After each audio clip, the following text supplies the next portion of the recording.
Chapter 4. With a deep, unconscious sigh, which not even the nearness of the telescreen could prevent him from uttering when his day's work started, Winston pulled the speak wire towards him, blew the dust from its mouthpiece, and put on his spectacles. Then he unrolled and clipped together 4 small cylinders of paper, which had already flopped out of the pneumatic tube on the right-hand side of his desk. In the walls of the cubicle, there were 3 orifices. To the right of the speak wire, a small pneumatic tube for written messages. To the left, a larger one for newspapers. And in the side wall, within easy reach of Winston's arm, a large oblong slit protected by a wire grating. This last was for disposal of waste paper. Similar slits existed in thousands or tens of thousands throughout the building, not only in every room, but at short intervals in every corridor. For some reason, they were nicknamed memory holes. When one knew that any document was due for destruction, or even when one saw a scrap of waste paper lying about, it was an automatic action to lift the flap of the nearest memory hole and drop it in, whereupon it would be whirled away on a current of warm air to enormous furnaces which were hidden somewhere in the recesses of the building. Winston examined the 4 slips of paper which he had unrolled. Each contained a message of only 1 or 2 lines, in the abbreviated jargon, not actually newspeak, but consisting largely of newspeak words, which was used in the ministry for internal purposes. They ran: Times, 17/3/84. BB speech mal-reported Africa rectified Times, 19/12/83. Forecasts 3 YP, 4th quarter, 83 misprints. Verify current issue. Times, 14/2/84. Mini plenty, mal-quoted, chocolate, rectify. Times, 3/12/83. Reporting BB day order, double plus some good refs, unpersons rewrite, full-wise, ups-up, anti-filing. With a faint feeling of satisfaction, Winston laid the 4th message aside. It was an intricate and responsible job and had better be dealt with last. The other 3 were routine manners, though the second one would probably mean some tedious wading through lists of figures. Winston dialed black numbers on the telescreen and called for the appropriate issue of The Times, which slid out of the pneumatic tube after only a few minutes' delay. The messages he had received referred to articles or news items which, for one reason or another, it was thought necessary to alter, or, as the official phrase had it, to rectify. For example, it appeared from the Times of the 17th of March that Big Brother, in his speech of the previous day, had predicted that the South Indian Front would remain quiet, but that a Eurasian offensive would shortly be launched in North Africa. As it happened, the Eurasian High Command had launched its offensive in South India and left North Africa alone.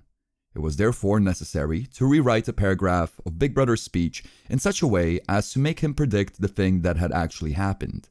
Or, again, the Times of the 19th of December had published the official forecast of the output of various classes of consumption goods in the 4th quarter of 1983, which was also the 6th quarter of the 9th 3-year plan. Today's issue contained a statement of actual output, from which it appeared that the forecasts were in every instance grossly wrong. Winston's job was to rectify the original figures by making them agree with the later ones. As for the 3rd message, it referred to a very simple error which could be set right in a couple of minutes. As short a time ago as February, the Ministry of Plenty had issued a promise, a categorical pledge, were the official words, that there would be no reduction of the chocolate ration during 1984. Actually, as Winston was aware, the chocolate ration was to be reduced from 30 grams to 20 at the end of the present week. All that was needed was to substitute, for the original promise, a warning that it would probably be necessary to reduce the ration at some time in April. As soon as Winston had dealt with each of the messages, he clipped his speak-written corrections to the appropriate copy of the Times and pushed them into the pneumatic tube. Then, with a movement which was as nearly as possible unconscious, he crumpled up the original message and any notes that he himself had made and dropped them into the memory hole to be devoured by the flames. What happened in the unseen labyrinth to which the pneumatic tubes led, he did not know in detail, but he did know in general terms. As soon as all the corrections, which happened to be necessary in any particular number of the Times, had been assembled and collated, that number would be reprinted, the original copy destroyed, and the corrected copy placed on the files in its stead. This process of continuous alteration was applied not only to newspapers, but to books, periodicals, pamphlets, posters, leaflets, films, soundtracks, cartoons, photographs, to every kind of literature or documentation which might conceivably hold any political or ideological significance. Day by day, and almost minute by minute, the past was brought up to date. In this way, every prediction made by the party could be shown by documentary evidence to have been correct. Nor was any item of news, or any expression of opinion, which conflicted with the needs of the moment, ever allowed to remain on record. All history was a palimpsest, scraped clean and reinscribed exactly as often as was necessary. In no case would it have been possible, once the deed was done, to prove that any falsification had taken place. The largest section of the records department, far larger than the one in which Winston worked, consisted simply of persons whose duty it was to track down and collect all copies of books, newspapers, and other documents which had been superseded and were due for destruction. A number of the times, which might, because of changes in political alignment or mistaken prophecies uttered by Big Brother, have been rewritten a dozen times, still stood on the files bearing its original date, and no other copy existed to contradict it. Books, also, were recalled and rewritten again and again, and were invariably reissued without any admission that any alteration had been made. Even the written instructions which Winston received, and which he invariably got rid of as soon as he had dealt with them, never stated or implied that an act of forgery was to be committed. Always the reference was to slips, errors, misprints, or misquotations which it was necessary to put right in the interests of accuracy. But actually, he thought, as he readjusted the Ministry of Plenty's figures, it was not even forgery. It was merely the substitution of one piece of nonsense for another. Most of the material that you were dealing with had no connection with anything in the real world, not even the kind of connection that is contained in a direct lie. Statistics were just as much a fantasy in their original versions as in the rectified version. A great deal of the time, you were expected to make them up out of your head. For example, the Ministry of Plenty's forecast had estimated the output of boots for the quarter at 145 million pairs. The actual output was given as 62 millions. Winston, however, in rewriting the forecast, marked the figure down to 57 millions, so as to allow for the usual claim that the quota had been overfulfilled. In any case, 62 millions was no nearer to the truth than 57 millions, or than 145 millions.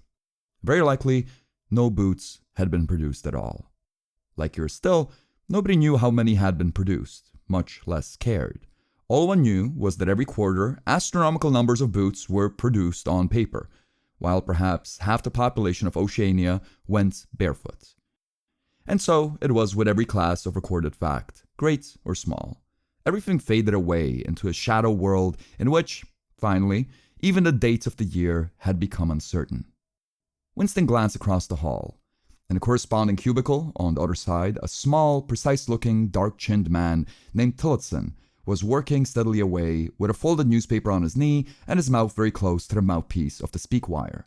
He had the air of trying to keep what he was saying a secret between himself and the telescreen. He looked up, and his spectacles darted a hostile flash in Winston's direction. Winston hardly knew Tillotson, and had no idea what work he was employed on. People in the records department did not readily talk about their jobs. In the long, windowless hall, with its double row of cubicles and its endless rustle of papers and hum of voices murmuring in the speak wire, there were quite a dozen people whom Winston did not even know by name, though he daily saw them hurrying to and fro in the corridors or gesticulating in the 2 minutes hate. He knew that in the cubicle next to him, the little woman with sandy hair toiled day in, day out, simply at tracking down and deleting from the press the names of people who had been vaporized and were therefore considered never to have existed. There was a certain fitness in this, since her own husband had been vaporized a couple years earlier. And a few cubicles away, a mild, ineffectual, dreamy creature named Ampleforth, with very hairy ears and a surprising talent for juggling with rhymes and meters, was engaged in producing garbled versions, definitive texts, they were called, of poems, which had become ideologically offensive, but which for some reason or another were to be retained in the anthologies. And this hall, with its 50 workers, or thereabouts, was only one subsection, a single cell, as it were, in the huge complexity of the records department. Beyond, above, below, were other swarms of workers engaged in an unimaginable multitude of jobs. There were the huge printing shops with their sub-editors, their typography experts, and their elaborately equipped studios for the faking of photographs. There was the teleprogram section with its engineers, its producers, and its team of actors specifically chosen for their skill in imitating voices. There were the armies of reference clerks whose job was simply to draw up lists of books and periodicals which were due for recall. There were the vast repositories where the corrected documents were stored and the hidden furnaces where the original copies were destroyed. And somewhere or other, quite anonymous, there were the directing brains who coordinated the whole effort and laid down the lines of policy which made it necessary that this fragment of the past should be preserved, that one falsified, and the other rubbed out of existence. And the records department, after all, was itself only a single branch of the Ministry of Truth, whose primary job was not to reconstruct the past, but to supply the citizens of Oceania with newspapers, films, textbooks, telescreen programs, plays, novels, with every conceivable kind of information, instruction, or entertainment, from a statue to a slogan, from a lyric poem to a biological treatise, and from a child's spelling book to a newspeak dictionary. And the ministry had not only to supply the multifarious needs of the party, but also to repeat the whole operation at a lower level for the benefit of the proletariat. There was a whole chain of separate departments dealing with proletariat literature, music, drama, and entertainment generally. Here were produced rubbish newspapers containing almost nothing except sports, crime, and astrology, sensational 5-cent novelettes, films oozing with sex, and sentimental songs which were composed entirely by mechanical means on a special kind of kaleidoscope known as a versificator. There was even a whole subsection, pornosec, it was called in newspeak, engaged in producing the lowest kind of pornography, which was sent out in sealed packets and which no party member, other than those who worked on it, were permitted to look at. Pretty messages had slid out of the pneumatic tube while Winston was working, but they were simple matters, and he had disposed of them before the 2 minutes hate interrupted him. When the hate was over, he returned to his cubicle, took the newspeak dictionary from the shelf, pushed the speak wire to one side, cleaned the spectacles, and settled down to his main job of the morning. Winston's greatest leisure in life was in his work. Most of it was a tedious routine, but included in it there were also jobs so difficult and intricate that you could lose yourself in them as in the depths of a mathematical problem. Delicate pieces of forgery in which you had nothing to guide you except your knowledge of the principles of inkstock and your estimate of what the party wanted you to say. Winston was good at this kind of thing. On occasion, he had even been entrusted with the rectification of the Times' leading articles, which were written entirely in newspeak. He unrolled the message that he had set aside earlier. It ran, Times, 3/12/83, reporting BB day order, double plus on good, refs on persons, rewrite, full-wise, up-sub, anti-filing. In old speak, or standard English, this might be rendered, the reporting of Big Brother's order for the day in the Times of December 3rd, 1983 is extremely unsatisfactory and makes reference to non-existent persons. Rewrite it in full and submit your draft to higher authority before filing. Winston read through the offending article. Big Brother's order of the day, it seemed, had been chiefly devoted to praising the work of an organization known as FFCC, which supplied cigarettes and other comforts to the sailors in a floating fortress. A certain Comrade Withers, a prominent member of the inner party, had been singled out for special mention and awarded a decoration, the Order of Conspicuous Merit, 2nd class. 3 months later, FFCC had suddenly been dissolved with no reasons given. One could assume that Withers and his associates were now in disgrace, but there had been no report of the matter in the press or on the telescreen. That was to be expected, since it was unusual for political offenders to be put on trial or even publicly denounced. The great purges, including thousands of people, with public trials of traitors and thought criminals who made abject confessions of their crimes and were afterwards executed, were special showpieces, not occurring oftener than once in a couple of years. More commonly, people who had incurred the displeasure of the party simply disappeared and were never heard of again. One never had the smallest clue as to what had happened to them. In some cases, they might not even be dead. Perhaps 30 people personally known to Winston, not counting his parents, had disappeared at one time or another. Winston stroked his nose gently with a paperclip. In the cubicle across the way, Comrade Tillotson was still crouching secretively over a speak wire. He raised his head for a moment. Again, the hostile spectacle flash. Winston wondered whether Comrade Tillotson was engaged on the same job as himself. It was perfectly possible. So tricky a piece of work would never be entrusted to a single person. On the other hand, to turn it over to a committee would be to admit openly that an act of fabrication was taking place. Very likely, as many as a dozen people were now working away on rival versions of what Big Brother had actually said. And presently, some master brain in the inner party would select this version or that, would re-edit it, and set in motion the complex processes of cross-referencing that would be required, and then the chosen lie would pass into the permanent records and become truth. Winston did not know why Withers had been disgraced. Perhaps it was for corruption or incompetence. Perhaps Big Brother was merely getting rid of a too popular subordinate. Perhaps Withers, or someone close to him, had been suspected of heretical tendencies. Or perhaps, what was likeliest of all, the thing had simply happened because purges and vaporizations were a necessary part of the mechanics of government. The only real clue lay in the words refs on persons, which indicated that Withers was already dead. You could not invariably assume this to be the case when people were arrested. Sometimes they were released and allowed to remain at liberty for as much as a year or two before being executed. Very occasionally, some person whom you had believed dead long since would make a ghostly reappearance at some public trial where he would implicate hundreds of others by his testimony before vanishing, this time forever. Withers, however, was already an unperson. He did not exist. He had never existed. Winston decided there would not be enough simply to reverse the tendency of Big Brother's speech. It was better to make a deal with something totally unconnected with its original subject. He might turn the speech into the usual denunciation of traitors and thought criminals, but that would be a little too obvious. While to invent a victory at the front, or some triumph of overproduction in the 9th three-year plan, might complicate the records too much. What was needed was a piece of pure fantasy. Suddenly, there sprang into his mind, ready-made as it were, of a certain Comrade Ogilvy, who had recently died in battle, in heroic circumstances. There were occasions when Big Brother devoted his order of the day to commemorating some humble, rank-and-file party member whose life and death he held up as an example worthy to be followed. Today he should commemorate Comrade Ogilvy. It was true that there was no such person as Comrade Ogilvy, but a few lines of print and a couple of fake photographs would soon bring him into existence.